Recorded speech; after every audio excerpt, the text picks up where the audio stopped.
Bonjour à tous, bienvenue à cette réunion de l'Institut Raphaël où nous allons aujourd'hui réunir des soignants pour parler d'une thématique de réflexion qui nous est chère dans le monde du soin, puisqu'aujourd'hui on va parler de la relation de séduction dans la relation de soins. Et donc on a pris l'habitude de travailler ces formats avec à chaque fois 5 minutes par soignant pour pouvoir nous exposer leurs réflexions sur ce sujet et quelques questions avec une discussion, une synthèse qu'on se propose de faire. Alors on pense que la façon de prendre du recul sur le soin, le prendre soin, va nous aider à mieux avancer avec les patients, à mieux nous épanouir en tant que soignants et avoir une réflexion de fond sur notre manière de travailler, nos motivations et l'énergie qu'on peut mettre dans nos métiers. Donc sans plus attendre, je vais demander à chaque soignant un par un de pouvoir présenter leurs travaux sur ce sujet. Et donc, je vous propose de vous présenter à chaque fois l'orateur, ce qu'il fait à l'Institut Raphaël. Et puis, au bout de ces 5 minutes d'exposé, on posera une ou deux questions. Alors, on a aujourd'hui plusieurs interventions. Paola va intervenir en premier, puis Ghislaine. Donc, Paola est professeure de yoga. Ghislaine fait de l'activité physique adaptée. Puis, nous avons Federica, qui est également professeure de yoga. Beaucoup de yogistes aujourd'hui sur ce thème. Et bien sûr, Déborah et Cynthia qui font du neurofeedback et avec une manière très particulière de le réaliser en équipe, en binôme. Et puis Ariel qui travaille avec nous, qui est romancière, philosophe et qui va nous aider à faire cette synthèse sur cette thématique qui s'annonce bien sympathique. Voilà. Donc merci à tous d'être là avec nous. C'est toujours un plaisir d'entamer ces discussions. Paola, je vais te donner la parole pour tes 5 minutes de présentation et je te remercie d'être avec nous. À toi. Eh bien, merci à toi, merci à vous tous. Alors, je ne sais pas si vous avez remarqué, mais quand on parle de séduction, il y a toujours un petit élan, un petit mouvement qui se produit dans l'auditoire, les yeux qui brillent, l'attention qui se focalise. Donc, bon, malheureusement, je ne suis pas présente avec vous là ce soir, mais je suppose, j'espère que cette petite flamme s'est allumée et qu'on va pouvoir discuter de séduction tous ensemble. Donc, en fait, Alain, je vais te dire en préambule, c'est drôle que tu m'aies interpellée sur ce sujet parce que j'avais envisagé un moment, enfin, c'était il y a de ça 2 ans très précisément, d'écrire mon mémoire de fin de master sur un sujet autour de la qualité de vie au travail et de la séduction. Donc, la qualité de vie au travail, vous savez, c'est un concept qu'on utilise en entreprise et qui désigne en fait tous les procédés qu'on met en place pour promouvoir le bien-être du collaborateur, des collaborateurs, et puis aussi de trouver cet équilibre entre bien-être et efficacité. Et donc voilà, donc ça peut paraître un petit peu surprenant que j'ai choisi de vouloir écrire quelque chose sur la séduction et la qualité de vie au travail, un peu risqué aussi en fait. Mais mon hypothèse, c'était que quand il y a quelque chose de l'ordre de la séduction dans les rapports professionnels, eh bien, c'est un vrai vecteur de motivation et de fait, c'est un vrai vecteur, enfin, c'est un vrai levier d'efficacité professionnelle. Donc, c'est ça que j'avais envie d'explorer dans ce mémoire. Donc, bon, finalement, vous l'aurez compris, je n'ai pas écrit sur ce sujet. Mais je te remercie, Alain, d'avoir lancé ce thème de réflexion parce que ça me prouve quelque part, a posteriori, que finalement, j'étais sur la bonne voie avec ce sujet autour de la séduction et de la qualité de vie au travail. Parce que finalement, on est sur les mêmes enjeux entre qualité de vie au travail et relations de soins. Ce qu'on recherche, c'est de préserver la santé et deuxièmement aussi de trouver ce juste équilibre entre efficacité et bien-être. Donc, pour commencer, je vais définir ce que j'entends par séduction. Donc, la séduction, c'est l'action, c'est le fait de séduire quelqu'un et de l'attirer irrésistiblement. Seducere en latin, ça veut dire tirer à l'écart. Donc, de le charmer par un pouvoir plus ou moins indéfinissable. Donc, il y a quelque chose de flou, il y a quelque chose de mystérieux dans le processus. Et un petit peu comme les sophistes qui, avec l'art de la rhétorique, de l'éloquence, parvenaient à emmener les foules, à les convaincre, à les séduire, alors qu'en fait, dès l'origine, dès la base, le raisonnement était faussé. Donc, si on regarde une définition en sciences sociales, la séduction se définit comme un ensemble de procédés de manipulation visant à susciter délibérément une émotion une admiration, une attraction, voire un sentiment amoureux. Donc, dans ces définitions, je laisse tomber bien sûr le côté manipulation, on en parlera tout à l'heure, le côté délibéré, mais je garde le côté flou, le côté indéfinissable, le côté mystérieux de la séduction, et puis aussi cette expression susciter une émotion. Et donc, je construis ce que j'appelle le versant positif de la séduction, tel que je l'ai expérimenté aussi moi-même au cours de ma vie professionnelle. Donc, en fait, j'ai été à 2 reprises, je peux dire, séduite par un de mes managers, une femme d'abord, un homme par la suite, au cours de ma carrière. Et donc, ces 2 personnes avaient en commun de me donner beaucoup, de m'avoir fait confiance a priori, de me donner beaucoup d'autonomie, de responsabilité et de me féliciter aussi, de reconnaître le travail accompli quand ils étaient, quand ils étaient conformes à leur attente. Donc, et ça a eu pour effet chez moi vraiment, véritablement, de décupler ma motivation et de aussi décupler mon efficacité, ma performance. Donc, mon hypothèse, parce que ce à quoi je suis arrivée avec mon expérience, c'est quand on est séduit par quelqu'un, on ressent un véritable élan, un allant, un regain d'énergie. On pourrait dire qu'on se sent on se sent pousser des ailes, tout est possible. Donc, on évolue instantanément, on évolue vers un état d'esprit positif. Et en fait, c'est un petit peu comme ces micro-moments d'amour qu'a décrit Barbara Fredrickson, qui est une des fondatrices de la psychologie positive. En fait, ce sont des petits instants, ces micro-moments d'amour, ce sont des petits instants de fluidité qui peuvent paraître complètement insignifiants, mais en fait qui sont très porteurs car ils nous permettent de porter instantanément un regard différent sur la vie. En fait, il suffit de savoir les capter, ces petits moments d'amour, et ils sont effectivement très porteurs. Et en fait, on peut rencontrer ça avec tout un chacun, ce n'est pas forcément avec l'être aimé, on peut avoir ces petits moments d'amour avec son voisin. Voilà.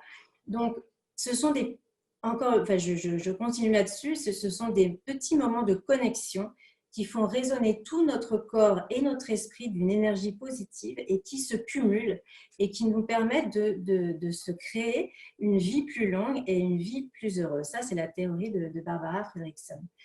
Et donc, c'est pour ça que c'est très pertinent d'aborder ce thème de la séduction dans la relation de soins quand on sait justement l'importance d'un état d'esprit positif pour le patient, un état d'esprit dans lequel il va pouvoir mobiliser, il va pouvoir mobiliser toutes ses ressources, toute son énergie, donc pour affronter la maladie. Et voilà, donc c'est ça que j'essaye de favoriser dans mes cours de yoga, c'est vraiment de créer ces petits moments de connexion, cet élan, cette émotion positive dont on parlait tout à l'heure, et qui vont permettre aux patients d'être en fait mieux équipés quelque part dans le process de la guérison. Et donc, c'est vraiment ça pour moi la séduction, en tout cas ce versant positif de la séduction dont je parlais. Et là, je précise juste une chose, c'est que pour nous, professeurs de yoga, je pense que tu seras d'accord avec moi, Federica, c'est très important de dire qu'on n'est pas du tout dans une relation de manipulation, parce qu'on a connu, on sait que dans le yoga, il y a eu de nombreuses dérives où certains gourous prenaient trop d'ascendant sur leurs élèves et donc finissaient par les emmener là où ils n'avaient pas du tout l'intention d'aller. Donc, voilà, je trouve que pour nous, en tant que professeurs de yoga, il y a finalement un double écueil à éviter quand on parle de séduction et ça représente finalement un double challenge. Donc, comment est-ce que j'essaie, moi, de cultiver cette séduction dans la relation de soins que j'ai avec les patients ici à l'Institut. Donc, en fait, j'essaie justement de faire en sorte que les patients ne suivent pas juste un simple cours de yoga, mais vivent une véritable expérience. Donc, en créant une ambiance avec la lumière, avec la musique, en racontant une histoire et puis justement en déroulant une séquence de postures qui vont s'inscrire dans ce cadre, dans cette ambiance. Donc, voilà. Et donc, on sait que les métiers du soin et les métiers du care comportent une dimension humaine qui est très importante, où la subjectivité du patient également est essentielle, la façon dont il va ressentir le soin. Donc, je pense que le fait que le soignant incarne les valeurs de la discipline qu'il enseigne ou qu'il exerce, eh bien, va permettre d'autant plus aux patients de ressentir cette expérience de façon positive. Donc, en yoga, on a toute une… Enfin, le yoga, c'est une véritable philosophie de vie. C'est tout? Je m'arrête? Je conclus? Je conclus. Donc, je voulais juste un peu parler d'incarnation et de champ symbolique, mais ce sera peut-être pour une prochaine fois. Donc voilà, ce que j'ai dit, c'est quelque chose d'assez personnel, en fait, qui est vraiment fondé sur mon expérience au sein de l'entreprise, mon expérience aussi en coaching et en tant que professeur de yoga à l'Institut. Et donc, ce qu'il faut retenir, selon moi, en matière de séduction dans la relation de soins, ce sont ces mots-clés, en fait, énergie, élan, émotions positives, micro-moments d'amour. Et je voulais parler aussi un peu du soignant en tant que passeur, en tant qu'éclaireur. Voilà, ce qui est un petit peu plus que le… Là, on est au-delà de la séduction. Le soignant peut avoir aussi ce rôle d'éclaireur et de passeur. Merci Paola. Merci, c'est très bien. Merci à toi. Alors, j'ai retenu pour la synthèse de ton intervention plusieurs points clés qui semblent intéressants. Tu as fait un parallélisme entre la relation de soins et le bien-être, la qualité de vie au travail par l'intermédiaire du spectre du bien-être et de l'efficacité. On a besoin au travail d'être efficace et de se sentir bien. Dans une relation de soins, on a besoin d'être efficace et de se sentir bien. Et donc, la séduction peut être le vecteur de ces deux choses. Ensuite, tu as parlé de toute la sphère émotionnelle, la séduction pour susciter des émotions, une séduction du côté positif, avec une connotation positive et pas du tout avec le caractère de la manipulation qu'on peut lui affecter, qui peut aussi caractériser parfois certaines relations de séduction. Ensuite, tu as beaucoup parlé d'énergie et d'état d'esprit, et avec le spectre du yoga, ça va très bien. Et puis, ces micro-instants d'amour répétés qu'on peut avoir avec des êtres voilà, qui ne sont pas les êtres aimés. Et donc, cette notion de présence, de présence dans le temps au présent, quoi, de ne pas sacrifier le présent au futur hypothétique, improbable, à l'incertitude. Et donc, il y a un véritable ancrage. Et donc, la technique de séduction, c'est une façon de rappeler la personne dans le moment présent et d'essayer de l'ancrer pour profiter des instants de la vie. Donc, je crois que tu as couvert voilà, toutes ces notions. Donc, cette relation de séduction, juste, je t'interroge pour conclure, dans le soin, est-ce qu'elle est indispensable ou est-ce qu'elle est juste un plus?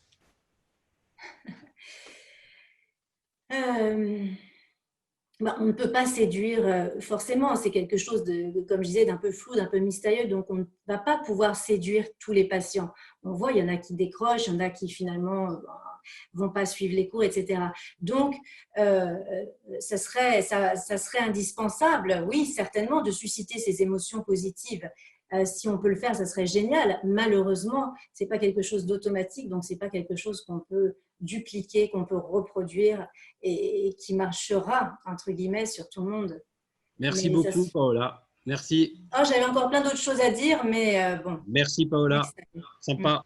Et donc, on va avoir d'autres points de vue sur la même thématique. T'entends les applaudissements par le Zoom, c'est plus difficile. Oui, mais heureusement que vous êtes là, c'est chouette.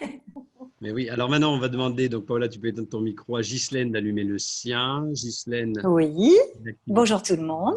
Bonjour Alain. Il va nous partager son travail sur le sujet. Merci à toi.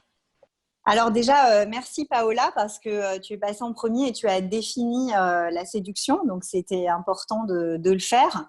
Merci aussi d'avoir parlé de ce versant positif, puisque moi je vais aborder un aspect un petit peu différent. Voilà, qui est lié à aussi mon approche thérapeutique. Donc moi, je suis enseignante en activité physique adaptée. Donc on a un métier, nous, spécifique, avec des corollaires aussi dans le yoga, mais on est effectivement, contrairement à beaucoup de soignants, on n'est pas derrière un bureau, c'est-à-dire il n'y a pas cette distance avec le patient. On a une tenue qui est un peu proche de celle du patient, avec laquelle on doit pouvoir voir nos gestes, nos articulations, etc. On se trouve à la même hauteur que lui, par exemple en oncoesthétique, il y a ce contact physique, etc. Mais le soignant est au-dessus du patient. Et puis, dans mon cas, c'est vrai que on va un petit peu nous appeler les coachs sportifs et on a cette image un petit peu associée à la salle de sport et à l'esthétisme du corps qui en soi a déjà cette connotation érotique de la séduction. D'accord ? Donc, je vais plutôt aller vers cette limite-là. Et puis, dans notre discipline, c'est le corps qui est en jeu. C'est le corps qu'on met en mouvement, qui peut être en sueur, etc. Et qui va exprimer aussi les choses, lâcher des choses à l'institut. Voilà. Et puis, nous, quand on est en séance de coaching, un cours de yoga peut être guidé, puis il y a des instants de soi avec soi. Nous, c'est un petit peu différent. On a de l'interaction et on a des moments, par exemple, où quand le patient est sur l'ergocycle à pédaler pendant un temps certain, eh ben, il va se confier, raconter sa vie, nous poser aussi des questions. Donc, il y a cette proximité qui peut se créer. Et donc, moi, j'ai choisi d'aborder 3 points spécifiques. D'abord, celui du transfert, qui pour moi est primordial. Donc, à mon sens, le patient doit choisir son thérapeute autant que nous, on prescrit quelque part une séance. Pour que le soin soit efficace sur le plan thérapeutique, la psychanalyse nous dit que le lien qui s'instaure entre le patient et le soignant relève à la fois de la réalité des échanges affectifs qui vont se développer, mais aussi de la croyance dans le savoir attribué au patient. Donc ce transfert, il est très important parce que bien au-delà de la notion de physique qu'on va travailler, il s'agit de former avec le patient une alliance thérapeutique. On a des objectifs ensemble. Et cette alliance, elle permet une meilleure perception de l'efficacité des soins. Donc, il y a eu une étude qui a été menée, qui a été publiée dans une revue Physical Therapy sur les douleurs chroniques et qui a établi une corrélation positive entre la perception des symptômes et l'évaluation positive de la relation entre le patient et le soignant. Donc, on voit bien que cette alliance thérapeutique, elle est primordiale. Mais elle ne peut pas se faire au détriment du cadre pour éviter justement d'aller vers ces émotions qui vont déborder un petit peu entre le patient et le soignant. Donc, on va avoir un transfert, nous, qui s'effectue très facilement, comme je l'ai dit, pour tout un tas de raisons dans notre discipline, qui a un petit peu ce côté entertainment aussi, où nous, on essaye aussi de susciter du plaisir, comme tu l'as dit, du plaisir à bouger. Voilà, et donc on va pouvoir quand même contrôler tout ça déjà dans le cadre de soins, le cadre Raphaël en lui-même, les objectifs thérapeutiques qu'on a fixés, notre tenue vestimentaire aussi qu'on va pouvoir quand même adapter, et notre posture de soignant et le langage. Donc il y a beaucoup de débats à l'Institut sur le tutoiement, les formulations, etc. Mais il y a quand même une certaine distance, même en tutoiement, qu'on peut garder.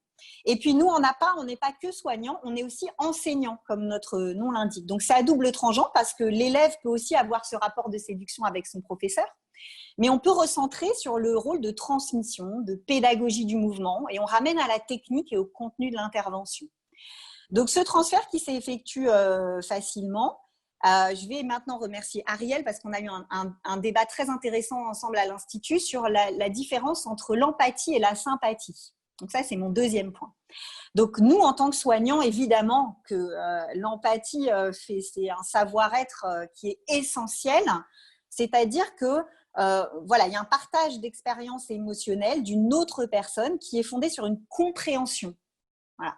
Donc on est capable de ressentir les émotions du patient et de les comprendre sans avoir nécessairement à exprimer une réaction. Alors que la sympathie, c'est plutôt le soutien et une offre. On offre une aide, une affection, en disant par exemple qu'on a du chagrin pour quelqu'un. Et on peut trouver un patient sympathique et s'exprimer de façon sympathique, évidemment, on n'est pas des sauvages. Et ça rend les séances agréables, mais ça ne veut pas dire éprouver de la sympathie. C'est un petit peu différent. Et cette nuance, elle est importante parce qu'elle conditionne les risques, pour moi, liés à ce qu'on appelle le contre-transfert. Donc, la parole et l'écoute, c'est la base de tout le travail qui peut être analytique ou autre et qu'il est dans nos thérapies qui sont quelque part corporelles. Et voilà, c'est une relation très particulière. Donc, ce qui est important, c'est que les sentiments qui remontent à la surface, le patient, lui, puisse les vivre, mais en revanche, il va falloir maîtriser cette relation transférentielle. Donc, le troisième point, effectivement, c'est ce corollaire du contre-transfert, qui est l'ensemble des réactions qu'on éprouve, nous, en tant que thérapeute. C'est-à-dire que forcément, quand on écoute le patient et qu'on le soigne, il y a des choses qui nous touchent, ça nous émeut, ça peut parfois aussi nous troubler. Et voilà, nous, on n'a pas aussi en oncologie et en yoga d'ailleurs aussi. C'est aussi un des rares endroits où le patient peut reprendre le contrôle sur son corps. Il le laisse encaisser beaucoup de choses dans les traitements, etc. Et là, il va ressentir autre chose que de la douleur. Donc, le patient, il plonge au plus profond de lui-même avec nous. Et donc, tout autant qu'il peut avoir parfois des pulsions de mort, il va avoir des pulsions de vie. Et la séduction, elle est de l'ordre de la pulsion de vie. Donc, elle fait partie de notre parcours avec eux. Mais toute la subtilité, et c'est ce que nous dit Lacan, c'est que tout vient du patient. Donc, c'est au soignant de dominer son contre-transfert dans quelque chose qui est de l'ordre de la tentation érotique et amoureuse. C'est ce que nous dit Lacan. Donc, c'est important de le savoir, de le reconnaître et de l'utiliser avec discernement. Donc, Freud disait d'ailleurs que on est tout près d'exiger que le médecin reconnaisse et maîtrise en lui-même le contre-transfert et qu'il suive la recommandation d'une analyse. Donc, c'est-à-dire que nous-mêmes, on doit être capable d'accueillir ces émotions, de les reconnaître et d'apprendre à les gérer. Ou on a la chance à Raphaël d'être dans la pluridisciplinarité, de pouvoir aussi échanger entre nous et s'appuyer sur les différents soignants qu'il y a à l'Institut. Donc, évidemment, on est des êtres humains, donc je ne peux pas dire qu'il n'y a pas des choses qui résonnent en moi avec les patients, et c'est une évidence, et c'est aussi ce qui fait l'humanité des soins dont tu parlais, Paola. On est fait de ça à l'Institut, et c'est ça qui est magique et qui crée ces micro-instants d'amour et de bonheur, je dirais même. Mais ce qui fait qu'on est, à mon sens, qu'on est capable de soigner, c'est qu'effectivement, on sait que ça appartient au patient et qu'à tout moment, on se le rappelle. Et donc, on est conscient qu'il y a des situations qui peuvent être ambiguës ou qui résonnent avec notre histoire personnelle. Ça va arriver tout au long de notre vie de soins. Et il faut seulement savoir accueillir les choses et rester vigilant. Je suis dans les temps, alors. Merci beaucoup, Ghislaine. Merci beaucoup. Alors, belle intervention également. Donc, pour faire quelques éléments de synthèse, c'est vrai que faire la différence entre les disciplines pour parler de la thématique de la séduction dans le soin, c'est important parce que la tenue, la distance, l'expression corporelle et les disciplines de contact, ce n'est pas forcément la même chose que des disciplines avec le bureau interposé. Quand on utilise les mains et le sens du toucher et l'atmosphère sensorielle, on n'est pas dans la même dynamique que la parole, bien qu'on puisse obtenir beaucoup de choses avec la parole en termes d'environnement émotionnel. Et donc ça, tu l'as très bien dit. Tu as été aussi sur une thématique sur la différence entre l'empathie, la sympathie et donc la conduite d'une personnalité de soignant. La relation, elle est différente entre les métiers du soin et je crois que c'est bien de rentrer dans le détail quand on est un institut pluridisciplinaire, pluriprofessionnel, d'avoir des variations de réflexion en fonction des différents métiers qui composent la richesse de notre parcours de soins, émotion, nutrition, activité physique et bien-être.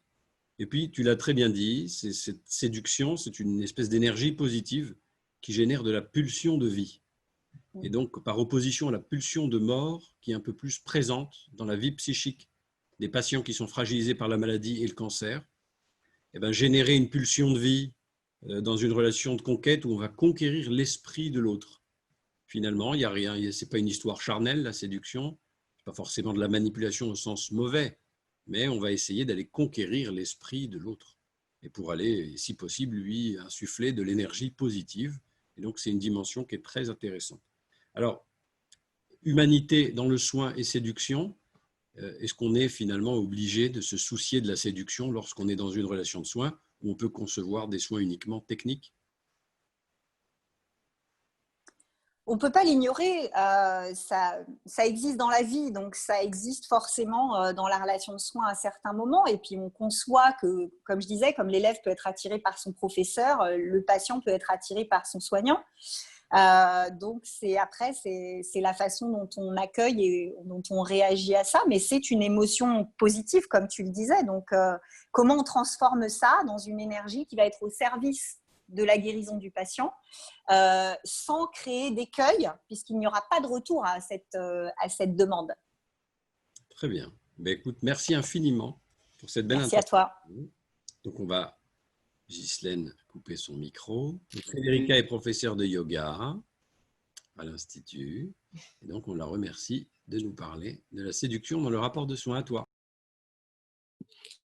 Merci Alain de m'accueillir, de nous accueillir pour... Donc d'abord, merci Alain de m'accueillir, de nous accueillir pour ce moment d'échange. Je trouve à chaque fois ces cercles de réflexion sont vraiment des moments précieux pour développer chaque pratique et pour enrichir en fait nos regards croisés. Donc aujourd'hui, le thème, la séduction dans la relation soignant-soigné, c'est pas du tout anodin. En fait, les associations primaires et spontanées, quand on parle de séduction, c'est quand même un contexte sensuel, envoûtant, en tout cas intime. Et même le terme séduction parfois se rapproche à un deuxième terme qui serait celui de la tentation.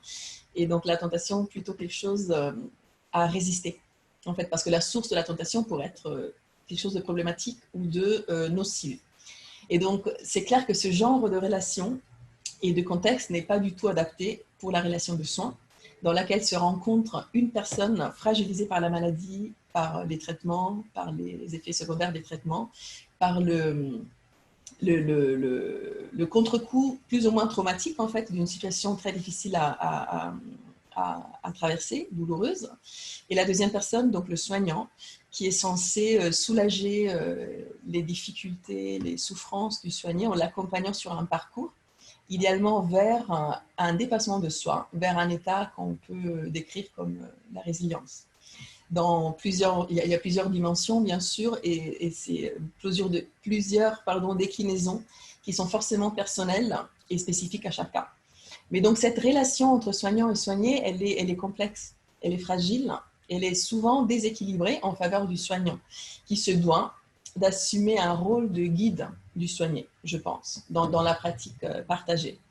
Et donc, ayant souvent un pouvoir d'influence sur le soigné, il est un devoir évident du soignant de protéger et préserver la sécurité physique, mentale et émotionnelle du soigné, en écartant toute situation qui pourrait être potentiellement nocive à son rétablissement. Donc, pour être fonctionnelle, efficace, constructive, la relation entre soignant et soigné doit rester toujours professionnelle, bien sûr, lucide et transparente, tout en gardant, et c'est ce qu'a dit Ghislaine aussi, à tout moment la juste distance. C'est une valeur pilier en fait dans chaque relation de soins. Et donc dans tout ça, quelle serait la place de la séduction? Je pense personnellement qu'on peut intégrer une dimension de séduction dans la relation de soins si on élargit la définition de séduction à des actions qui seraient menées avec le but de conduire le soigné vers quelque chose qui, loin d'être nocive, l'aiderait davantage dans son parcours vers le soulagement et la résilience. Donc, en le persuadant progressivement et en dépassant ses résistances. Et donc, moi, personnellement, j'aime l'idée d'axer ce processus de séduction sur le développement et sur l'entretien d'un sentiment de confiance. Parce que, comme déjà évoqué, très souvent, le soigné, il rentre dans une relation de soins, dans un état physique, mental, émotionnel fragilisé, troublé, déséquilibré. Et très souvent, une conséquence compréhensible de cette fragilisation est la tendance à se renfermer, de se distancier, de se rendre imperméable dans un instinct qui serait de protection et de survie émotionnelle. Donc cette distanciation, elle est légitime, elle est compréhensible, mais malheureusement, elle est pas conductrice à un complet déploiement du potentiel de la pratique partagée, parce que beaucoup de pratiques, dont le yoga que j'enseigne, ne bénéficient pas du tout d'un réflexe de fermeture, de résistance, de contrôle. Bien au contraire, c'est dans l'ouverture et l'accueil de la pratique que celle-ci peut déployer son potentiel bienfaisant. Et donc, pour oser cette ouverture depuis la fragilité, le sentiment de confiance est primordial. Mais la confiance, c'est rarement une qualité acquise. C'est un sentiment complexe qui se travaille mutuellement, assidûment. C'est aussi quelque chose qu'on mérite. C'est quelque chose qui va grandir et gagner en profondeur de façon progressive. La confiance se nourrit d'un dialogue sensible, prudent, respectueux, intuitif, qui est unique et qui ne suit pas de règles précises. Donc, la séduction, dans ce contexte, pour moi, elle pourrait se définir comme une mise en confiance graduelle, afin que le soigné, qui fera de plus en plus, on l'espère, confiance aux soignants et à la pratique, il puisse s'ouvrir de plus en plus pour pouvoir bénéficier pleinement et durablement de bienfaits de la pratique partagée. Et aussi, afin qu'il trouve sa propre voie dans la relation de soins pour mieux ancrer sa place en tant que patient responsable et partenaire de son parcours de soins. Essentiellement pour retrouver la confiance en soi-même. Donc en fait, en faisant progressivement de plus en plus confiance aux soignants, il va, dans l'idéal, retrouver la confiance en soi. Donc c'est un processus vraiment de mise en confiance pour se dépasser et pour trouver, dans l'idéal, ce que le patient recherche dans la pratique. Donc selon ses besoins, ses priorités, ses élans.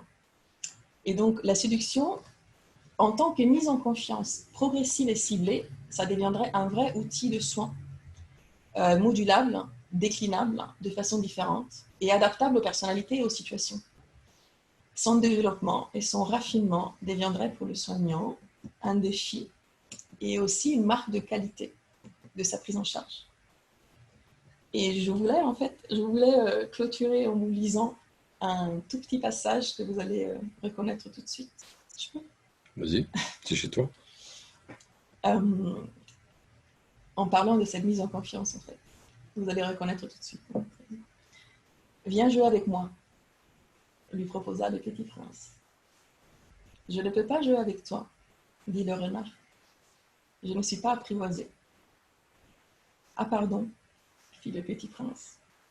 Mais après réflexion, il ajouta, qu'est-ce que signifie apprivoiser?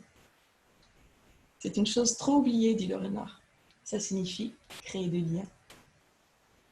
Qu'il faut-il faire? Dit le petit prince. Il faut être très patient, répondit le renard. Tu t'assoiras d'abord un peu loin de moi, comme ça, dans l'air. Je te regarderai du coin de l'œil et tu ne diras rien. Mais chaque jour, tu pourras t'asseoir un peu plus près. C'est beau. Alors là, on voit les applaudissements. Bon. Merci Federica. Donc en fait, on voit que chaque réflexion, chaque planche, elle amène son lot d'interrogations, d'innovations. Donc on a évoqué des choses aussi différentes comme à chaque fois. L'intimité de la relation. Donc c'est vrai la relation d'intimité, elle a des caractéristiques, elle autorise des choses. Et c'est vrai que c'est intéressant de bien montrer du doigt le fait qu'on n'est pas dans la rue en train de travailler avec le tout venant, on construit une intimité dans une relation à l'autre. Ensuite, bien sûr, dans cette relation, de façon structurelle, il y a un déséquilibre relationnel fondamental entre le soignant et le soigné. Alors, de la même manière que dans la séduction, on a plusieurs manières de séduire, y compris dans une relation amoureuse, où il y a le rapport de force, Belle du Seigneur, ou le rapport de complicité. Kierkegaard et Ariel nous fera une petite synthèse. Donc, on peut avoir un rapport de force ou un rapport de complicité dans le rapport de séduction. Et c'est vrai que le rapport de force du soignant et du sachant et de celui qui ne sait pas et qui est fragilisé, c'est un peu déséquilibré. Donc, il faut bien prendre en considération cet élément relationnel. Ensuite, la séduction, c'est, comme tu l'as dit, un vecteur de sentiments positifs. On peut s'en servir. Ça peut être un outil. Ça doit être un outil, mais un outil maîtrisé. Donc, il faut le réfléchir, il faut le penser pour se l'approprier, pour qu'il soit maîtrisé, pour qu'il soit dans le bon cadre, avec la bonne personne. Ensuite, toi, tu as, et c'est intéressant, une pratique partagée. C'est-à-dire que quand tu fais tes cours de yoga, tu fais du yoga avec les patients. Moi, quand je dis aux patients de manger 5 fruits et légumes, je ne mange pas 5 fruits et légumes. Donc, toi, tu as une pratique partagée. Tu t'investis sur le plan relationnel, dans ta discipline et avec ta manière de pratiquer, de façon différente que quelqu'un qui produit un conseil, etc. Il y a des coachs sportifs qui font les exercices avec les patients, il y en a qui ne font pas, il y en a qui, en fonction des patients, font ou ne font pas. Et donc, tu as parlé de pratique partagée, de mise en confiance et de confiance. Donc, tu peux avoir une relation de confiance qui s'installe. Elle peut s'installer d'emblée ou pas à un simple regard, mais elle peut ne pas être installée. Et à ce moment-là, tu as un processus de mise en confiance.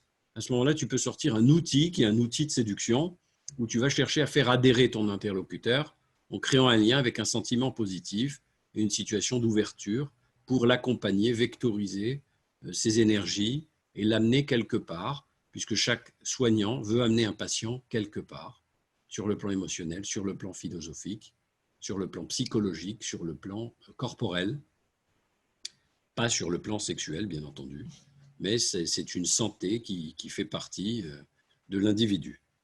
Donc cet outil de soin, c'est très intéressant. Moi, je crois que finalement, si on t'écoute, on va dire la séduction dans le rapport de soins, ça existe et c'est très bien, ce que tout le monde dit.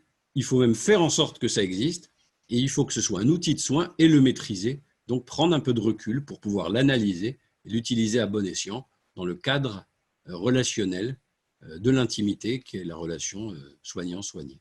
Alors est-ce que tu penses effectivement qu'on peut être capable d'enseigner la séduction d'un soignant et d'un patient, ce vecteur de sentiments positifs? Je pense que ça reste quelque chose de très personnel. De toute façon, comme je disais tout à l'heure, c'est quelque chose qui va se décliner à chaque situation, à chaque personne que tu as devant toi.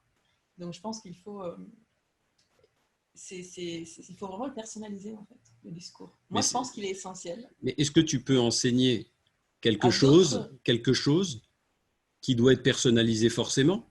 Ou est-ce que pour l'enseigner, il faut que ce soit universel et la même chose pour tout le monde?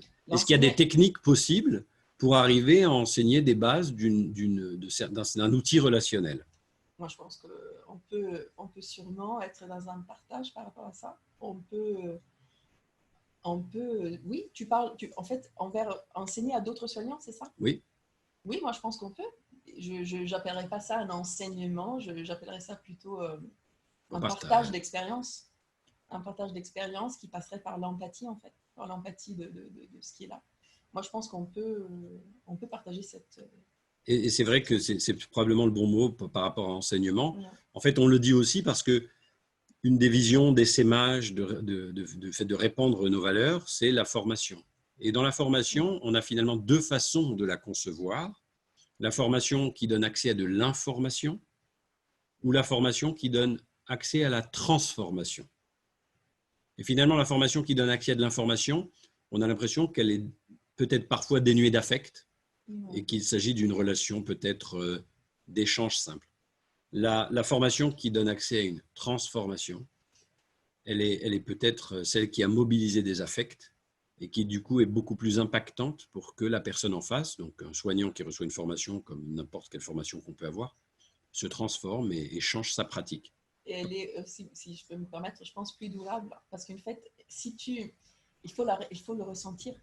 C'est pas un transfert d'information, c'est vraiment quelque chose à vivre, à ressentir. Et quand tu le ressens, tu l'intègres, tu te l'appropries et tu peux le reproduire. Ben merci Federica, merci à toi. Et donc, on va avoir notre dernière présentation avant les synthèses avec Déborah et Cynthia, notre duo. Bonsoir. Bonsoir. Merci à tous de nous accueillir. On y va. Donc, pour nous, séduire vient du latin séducere, qui signifie détourner du chemin. En effet, la plupart d'entre nous y voient souvent tromperie et mensonge. Car on le sait, la séduction est la plupart du temps utilisée pour embellir, enjoliver la vérité. Prenons l'exemple du célèbre personnage de Molière, Tartuffe, qui use de son charme pour se faire passer pour un dévot afin de manipuler la célèbre famille Orgon qui l'accueille. Pourtant, la séduction joue un rôle considérable dans tous les champs des relations humaines, et plus particulièrement dans les relations soigné-soignant. Nous dirons même qu'elle est indispensable. Alors séduire, est-ce mentir? Si oui, est-ce donc éthique de l'utiliser dans les soins? Dans le domaine médical, les mots sont importants. Chacun a un sens précis et clair. Pour les patients, les mots sont précieux car ils peuvent impacter leur bonne compréhension. Certains font peur et sont effrayants, comme chimiothérapie, cancer. Et s'abstenir d'adoucir la vérité dans ce genre de travail risque de choquer, voire bloquer le patient. Pourtant, l'interdit d'aimer est légendaire dans le soin. En effet, le lien qui unit le soignant et le soigné est souvent nommé par des expressions techniques assez dépourvues de teneur affective. Par exemple, on parle d'aide, de soins ou d'accompagnement. Cependant, imaginez une consultation sans que le soignant fasse attention aux mots qu'il emploie. Une consultation avec un soignant qui garde la même attitude, peu importe le cas qu'il reçoit, grave ou non. Comment réagira le soigné? Se sentira-t-il suffisamment en confiance? Ou encore, imaginez un patient qui a du mal à se confier sur sa vie, ses problèmes. Comment le soignant pourra l'amener à se livrer si ce n'est que par la séduction? Ainsi, accepter la séduction et l'attachement envers le patient permet d'obtenir une relation plus humanisante et pourra aider le patient à se livrer plus facilement. Par conséquent, cette relation est bien le fruit d'un investissement affectif et de bienveillance. C'est donc quotidiennement qu'on utilise la séduction comme outil pour rendre les relations plus fluides, douces et humaines avec nos patients. Elle nous permet même par la suite de créer une véritable relation de confiance. Et justement, dans notre pratique, le fait que l'on soit deux permet de rendre encore plus intense cette relation. Car voir une complicité aussi forte, être assez transparente, naturelle et honnête avec ses patients, déteint sur la relation soigné-soignant, tout en restant éthique et médicale. Car comme on le répète souvent, ce qui sort du cœur rentre dans le cœur. La séduction est donc un véritable outil psychologique, une sorte de manipulation contrôlée, bienveillante, et je dis bien bienveillante, car sans ce mot, la séduction ne devrait pas avoir sa place dans le milieu du soin. Quelles sont alors les limites de la séduction? En effet, la séduction doit être contrôlée. Et la première étape passe par le fait d'admettre, c'est-à-dire d'être conscient qu'on utilise cet outil et dans quel but on l'utilise. Il faut donc se poser certaines limites, à savoir ne pas mentir au patient, ne pas lui donner de faux espoirs, car même si la séduction permet de mieux recevoir la vérité, celle-ci doit être dite clairement. Dépasser les limites de la séduction dans les soins, c'est tromper l'autre et lui faire croire des choses que l'on ne pourrait pas tenir. C'est donc mentir. Et aucune relation saine ne peut passer par le mensonge, surtout pas celle-ci. Pour cela, même si nous tissons une relation très forte avec nos patients, les liens que nous avons créés doivent pouvoir se détacher facilement, se défaire facilement. D'ailleurs, si nous pouvons aller plus loin, pour nous, le mot séduction n'est pas le bon mot. Il faudrait plus utiliser le mot compassion, empathie, humanité, car ce sont des sentiments par lesquels un individu est porté à percevoir ou ressentir la souffrance d'autrui et poussé à y remédier par amour moral ou éthique. Encore faut-il éprouver ces sentiments. En fait, la séduction, c'est la première étape qui permet de gagner la confiance du soigné, de le mettre à l'aise et d'apprendre à le connaître pour mieux lui dire les choses. La parole, l'écoute et le toucher sont les premiers points de contact d'une relation soigné-soignant. Le patient, séduit par ce premier contact, se sentira mieux accompagné. Mais alors, qu'est-ce que cela signifie? Est-ce que cela signifie que les personnes démunies d'empathie ou de compassion ne peuvent pas exercer dans le domaine médical? Je dirais plutôt qu'il faut être passionné. Ce sont évidemment des métiers de cœur, mais surtout des métiers qui se nourrissent de résultats. Cependant, pas tous ont des facilités avec les relations humaines. Mais parle-t-on alors de fausse compassion? Finalement, que ce soit séduction ou non, il faut pouvoir créer une relation de confiance totale et réciproque entre le soigné et le soignant, mais surtout saine. Et nous terminerons par une citation d'une très grande femme, Simone Veil. La séduction séduit la chair pour la permission de passer jusqu'à l'âme. Voilà. Écoutez, bravo, c'est brillantissime, hein, franchement, hein, bravo les filles. Alors, c'est très intéressant. Moi, quand on emploie le mot confiance, depuis le début, on dit une mise en confiance. Et vous avez dit gagner la confiance. Donc, c'est quelque chose à conquérir, la confiance. Il faut aller la conquérir. Donc, on est dans une situation proactive où la séduction, elle sert à cette conquête. Donc, c'est la vraie relation de séduction. Ensuite, vous avez employé des mots aussi qu'on n'a pas vus tout le temps.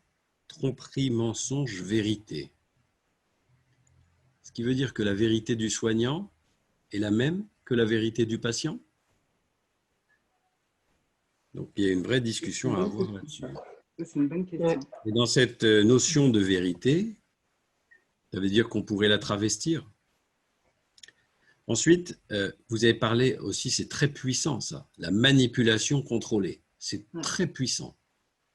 Je trouve ça remarquable et je crois qu'il faudra qu'on réfléchisse là-dessus. Et enfin, dans la relation de séduction, il y a quelque chose socialement qui est accepté, qui est le sourire. On donne des sourires. Le sourire, c'est une situation de semi-infériorité. Dans le cadre d'un rapport de force de séduction, en donnant une semi-infériorité qui est le sourire, qui est socialement accepté, on rentre dans un échange qui permet à l'autre de libérer certaines émotions, certains sentiments. C'est une invitation au partage. Le sourire. Voilà. Alors, pour reprendre, on avait fait à l'Institut Raphaël, à sa naissance et avant avec l'Association Esthétique et Cancer, un congrès sur le sourire. Et je raconte cette histoire qui est sympathique. C'était mon fils de 4 ans qui rentre de l'école et qui me dit « Papa, j'ai appris un poème sur le sourire. » Donc, il ne sait pas lire, pas écrire. Et moi, j'étais comme ça interloqué. Je lui dis « Mais c'est quoi ça ?» Il me dit « Le sourire, il enrichit celui qui le donne sans appauvrir celui qui le reçoit. Il ne dure qu'un instant, mais son souvenir peut être éternel. Personne n'est assez riche pour s'en passer. Personne n'est assez pauvre pour ne pas le mériter. » Et le petit de 4 ans, après, qui va jouer dans sa chambre. Alors qu'il a pensé comme ça C'est la même lettresse, le sourire, quoi, tu vois.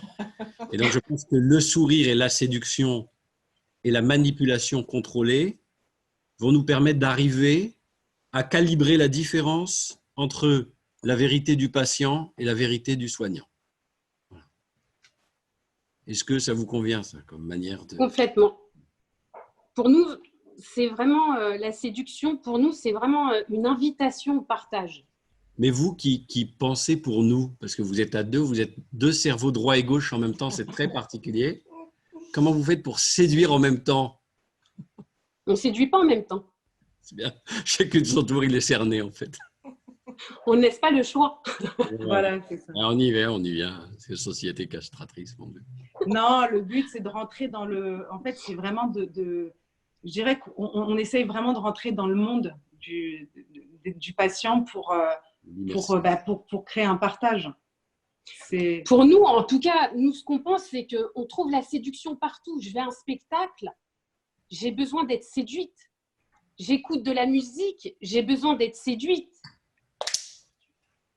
Très bien. Quoi qu'on fasse, on a besoin de séduction. Ça me va bien, Parce qu'on n'a pas tous les mêmes définitions de la séduction.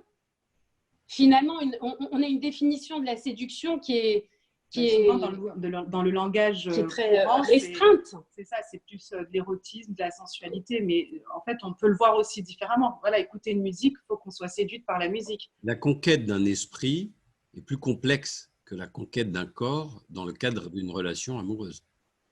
Et donc ça, c'est vrai que la relation de séduction, elle t'incite à aller comprendre l'autre pour mieux l'accompagner aussi. Et voilà, tout à fait, Après, c'est ça. Digne de cette relation, comme dans toute relation de séduction. Je vais demander à Ariel, merci mesdames. Merci. Je vais demander à Ariel de faire la synthèse de ce qu'elle a retenu, de nous donner une vision, la sienne. Alors d'abord, merci beaucoup pour tout ce que vous avez dit, c'était vraiment passionnant. Et j'ai pas grand-chose à ajouter, mais simplement des questions qui me viennent. Peut-être qu'on pourrait dire que, et vous l'avez bien dit évidemment, mais que ce qui est engagé dans la séduction, c'est le désir. Et alors, on pourrait se poser la question, qui désire quoi ou qui désire qui? Évidemment, il ne s'agit pas d'un désir de part et d'autre qui serait finalement réciproque, c'est-à-dire le patient ne désire pas le soignant et le soignant ne désire pas le patient. C'est pas ça qui se joue là. Enfin, espérons que c'est pas tout à fait ça qui se joue, sinon effectivement on est mal.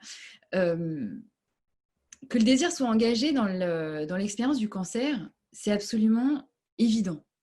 C'est évident, pourquoi? Parce que, étant confronté à des angoisses aussi puissantes, le désir est une forme de défense. Donc évidemment, pour le soignant, il va être presque violent à gérer éventuellement. Et donc, c'est intéressant de savoir de quoi il s'agit. À travers le soignant, et là, je pense à finalement ce que nous apprend Platon dans le banquet, à travers le soignant, que désire le patient? Et donc, je voudrais faire ici une analogie que Lacan a déjà faite entre Socrate et le soignant. Et donc, on va prendre la figure de Socrate. Alors, il faut que j'aille vraiment vite parce qu'avec 5 minutes, Socrate, c'est un être qui est vraiment très vilain physiquement. Il est vraiment pas beau du tout. D'ailleurs, il paraît qu'il ressemblait à une carpe. Donc, je ne sais pas bien comment un être humain peut ressembler à une carpe, mais en tout cas, c'était son cas. Et il était irrésistible. Mais irrésistible. Tous les éphèbes tombaient amoureux de Socrate et voulaient avoir des transmissions physiques et mentales avec lui pour se rapprocher de lui, dans une espèce de quête extrêmement douloureuse et qui s'apaisait jamais, qui est celle du désir. Douloureuse et très vivifiante. Une douce douleur ou je sais pas, bref, peu importe. En tout cas, pourquoi Socrate est-il aussi irrésistible? Parce que lui, Socrate est un être qui désire infiniment. Et pourquoi est-ce qu'il désire infiniment? Parce que son désir est extrêmement concentré. Et il est concentré vers quelque chose qui est la recherche de la vérité. Et donc, à travers Socrate, ce que désirent les jeunes éphèbes, c'est la même chose que Socrate. Finalement, en fait, les éphèbes désirent le désir de Socrate. Ils désirer aussi puissamment que Socrate, et donc désirer aussi puissamment que Socrate la recherche de la vérité. Par conséquent, en fait, tout ça pour vous dire que le soignant et le patient ne regardent pas au même endroit. Que désire le soignant? Alors ça, c'est une question à laquelle je serais absolument incapable de répondre et c'est à vous de répondre à ça. Mais que désire le soignant? C'est à ça que va s'accrocher le désir du patient. En fait, le désir du patient va être comme ça un wagon qu'on accroche à une locomotive. Il faut que cette locomotive soit puissante et donc il faut que le désir du soignant soit extrêmement puissant. Et dernière, pour finir, à partir de là, il n'y a pas tellement à craindre cette séduction, dans le sens où on pourrait distinguer celui qui est séduisant de celui qui est séducteur. Un être séduisant, c'est comme un être qui a du charme. Précisément, il ne fait pas du tout exprès. C'est comme Socrate, il essaye de séduire personne, mais alors il séduit tout le monde. Quelqu'un qui a du charme, il n'essaye pas d'avoir du charme, il ne sait pas vraiment qu'il a du charme. D'ailleurs, s'il le sait, il le perd, son charme. En revanche, quelqu'un qui est séducteur, il veut séduire, et il séduit moins que celui qui séduit sans le vouloir.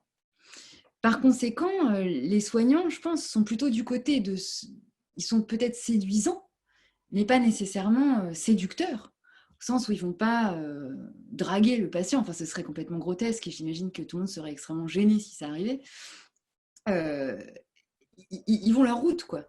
Et c'est cette façon d'aller droit vers son but qui emmène le patient dans un désir de vivre en réalité. Donc voilà, j'espère avoir tenu mon temps. Magnifique, magnifique comme d'habitude. Bon, écoutez, alors, on a pris beaucoup de plaisir.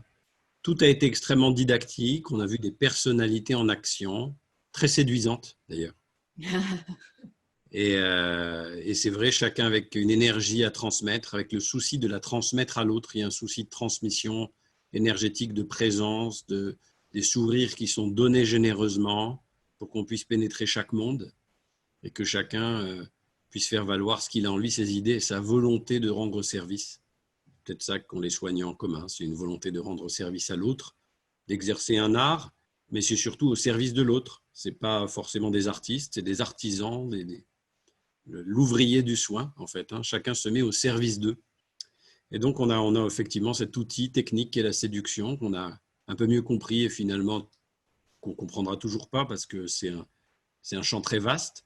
Enfin, on a quand même retenu différentes notions, un cadre, une manière, différentes pratiques, des sensibilités et toujours une volonté d'apporter de l'affect à une relation très structurée de soins qui, d'un côté, se professionnalise et qui, de l'autre côté, doit rester très humanisée.